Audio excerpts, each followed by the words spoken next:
Hello everyone, welcome to my YouTube channel. This is Muskan Patel और आप लोगों ने टाइटल तो पढ़ ही लिया होगा। आज हम उस शख्स के बारे में बात करने वाले हैं जिसकी चर्चा हर जगह हो रही है। जी हाँ, नीरज चोपड़ा, जिन्होंने भारत के लिए एथलेटिक्स में टोक्यो ओलंपिक्स में 2020 में गोल्ड लाया है। भारत के लिए उन्होंने गोल्ड हासिल करके 13 साल बाद एक इतिहास रच दिया है जिसका भारत को काफ़ी दिन से, काफ़ी सालों से इंतज़ार था। तो चलिए इनके बारे में जानते हैं, इनकी बायोपिक के बारे में जानते हैं, इनकी फैमिली के बारे में जानते हैं और कुछ बातें इन्होंने कही हैं जो आपको सुन के बहुत ही मज़ा आने वाला है। और इनका आगे का सपना, ये गोल्ड मेडल जीतने के बाद इनका आगे का सपना क्या है, तो चलिए फिर शुरू करते हैं। इनका जन्म हुआ हरियाणा के पानीपत ज़िले में, जो अपनी 3 लड़ाइयों के लिए मशहूर है और आगे की पढ़ाई भी इन्होंने पानीपत से ही करी। आगे की ग्रेजुएशन की पढ़ाई बीबीए, इन्होंने बीबीए से ग्रेजुएशन किया, वो आगे चंडीगढ़ में कंटिन्यू करा था।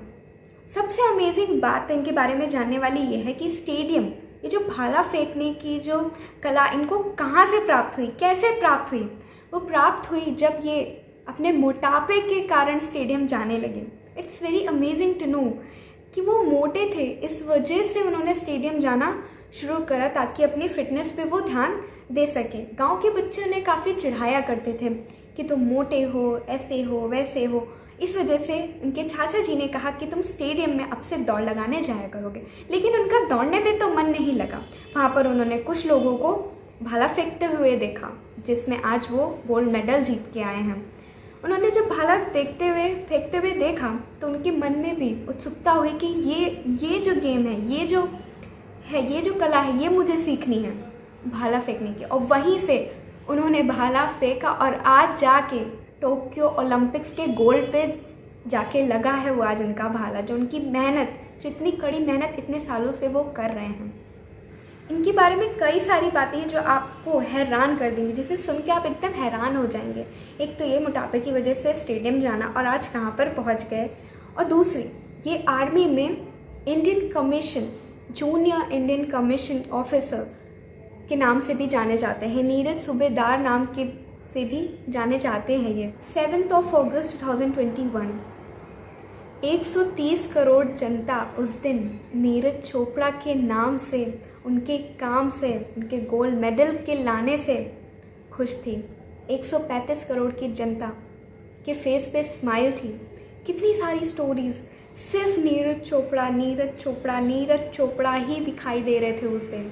और अभी भी कहीं भी स्क्रॉल करके देख लो, नीरज चोपड़ा काम ही ऐसा किया है। काफ़ी इंटरव्यूज़ हुए जब ये गोल्ड मेडल जीत के वापस आए इंडिया में, और इन्होंने खुद कहा इन्होंने कि मुझे गोल्ड मेडल जीतने का महत्व अपने देश आकर काफ़ी पता चला कि गोल्ड मेडल जीतने का महत्व क्या है। असली महत्व आके अपने देश में पता चला। भारत जब मैं आया तब मुझे इसका महत्व मालूम हुआ। उनके काफ़ी इंटरव्यूज़ हैं, उन्होंने ऐसे ऐसे जवाब दिए। एक इंटरव्यू में उनसे कहा गया कि आपने बाल क्यों कटवा लिया, आपके तो बड़े बड़े बाल थे, आपने बाल क्यों कटवा लिए? तो उनका कहना ये था कि जब मैं प्रैक्टिस करता था और काफ़ी चीज़ें करता था तो बाल परेशान बहुत ज़्यादा करते थे। कहीं फेस पे आ रहे हैं, कहीं गाल पे लग रहे हैं, कहीं, तो बहुत ज़्यादा उनको इरिटेशन होती थी। तो उन्होंने सोचा कि ओलंपिक्स है, it's a very big thing and I have to achieve it. तो वो कुछ भी रास्ते में आए उसको हटा देना, तो बाल क्या चीज़ है। तो इस वजह से उन्होंने बाल हटा दिया। उन्होंने ये भी कहा कि फैशन बाद में हो जाएगा, खेल हमारा पहले है। गोल्ड जीतने के बाद भी उनका सिर्फ एक ही लक्ष्य है। जब उनसे पूछा गया कि आप छुट्टी लेना चाहते हैं, अपने फैमिली के साथ टाइम स्पेंड करना चाहते हैं, हाँ, उन्होंने कहा बिल्कुल करना चाहता हूँ, अपनी फैमिली के साथ टाइम स्पेंड करूँगा, घर का खाना, लोगों के साथ समय बिताऊँगा, अपनी फैमिली मेम्बर्स के साथ समय बिताऊँगा, लेकिन ये सिर्फ थोड़े ही टाइम के लिए है। फिर से मैं अपनी प्रैक्टिस में लग जाऊंगा ताकि अपने आप को और ज़्यादा रिफ़ाइन कर सकूं, और मैं कितना अपने आप को रिफ़ाइन कर सकता हूं, वो उस प्रैक्टिस में लग जाएंगे थोड़े ही दिन बाद, अपनी छुट्टी कंप्लीट करने के बाद। काफ़ी मेडल्स उन्होंने पहले भी जीत रखे थे, तभी तो आज इस मुकाम पर पहुँचे। 13 साल की ही उम्र से उन्होंने प्रैक्टिस स्टार्ट कर दी थी, और जब ओलंपिक शुरू होने से पहले इतनी कड़ी मेहनत, इतनी डेडिकेशन के साथ, इतना फोकस के साथ उन्होंने हार्डवर्क किया है। वो रिज़ल्ट आपके सामने है, कुछ कहने की ज़रूरत नहीं है। सिर्फ आज की डेट में तो सिर्फ नीरज चोपड़ा नेम ही काफ़ी है, सिर्फ नाम लेना ही उनका काफ़ी है। आप उनकी मेहनत के बारे में तो ऐसे ही अंदाज़ा लगा सकते हैं कि कितनी मेहनत, कितनी लगन लगाई उन्होंने अपने शुभकामनाएं। तीसरी चीज़ उनसे पूछी गई कि अब आगे का आपका एम क्या है, अब आप आगे का आपका सपना क्या, आप क्या करना चाहते हैं। इतना बड़ा रिकॉर्ड बना के भी, इतना बड़ा मेडल जीत के भी अब आगे क्या आपका सपना है। तो उन्होंने कहा कि हमें इतनी जल्दी हर सक्सेस पे इतना खुश नहीं होना चाहिए।